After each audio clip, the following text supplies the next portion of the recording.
Tip number 3 for reading comprehensions, really very important, and you will have been taught this, there's no doubt, wherever you're learning your English and wherever you are in the world. This is a very big one, and one that you'll certainly have heard before, but I thought I'd give you my spin on it. It is such a big one that it comes in at number 3, and it's to do with mark allocation. Okay, if you've got a question worth 1 mark, please don't write 4 lines. Don't write 5 lines for a 1 marked question.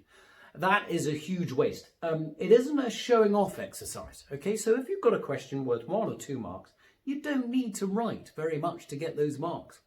Don't go, oh, I'm just getting into it. I'm just starting. I'm really going to impress the examiner by showing how much I can write on that question. No, that's not the idea at all. Get the answer down and move on. All right, time, certainly in an exam or test conditions, will be not on your side. So look at those questions, see what's required to get that 1 mark or 2 marks, get it down and move on. Don't show off and waffle for 4 or 5 lines, not required. On the other side of the coin, it's exactly the same.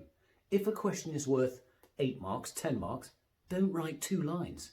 You're not going to get the amount of information that you need within 2 lines for an 8-mark question. Okay, so bear that in mind. Look at tip number 4 and structuring your answers. That's going to be very important. But in terms of those, the idea of trying to ensure that you write the correct amount in order to try and get those allocated marks. All right, and you'll have been taught it, you'll have been told it, but it's amazing how often guys and girls don't try and get the sufficient amount of information for the question to be asked. Don't waste a whole bunch of lines in those earlier gimme questions, and don't only write 2 lines for a question that's worth 8 marks. Really silly.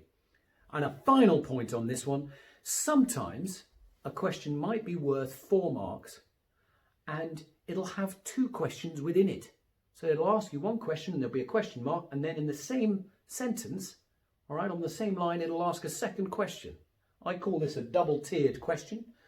Bear in mind the amount of people that just look at that first one and go, right, I've got the answer to that, and then move on to the next question, all right, is amazing, all right?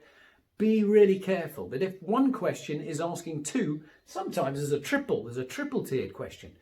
What if you've got, say it's question 4, and there are more than 1 question mark within that question, make sure you don't forget about it and don't move on to the next question until you've answered those ones as well. Okay? It might be something to, say how, whatever happened in the first question, or why. Might be asking you to back up your answer. Whatever it is, don't just ignore it and move on to the next one. Ensure that you get those double-tiered or triple-tiered questions asked as well. Answered as well. Absolutely vital and a really easy way of missing out on marks. Okay, so tip number 3, pay close attention to that mark allocation.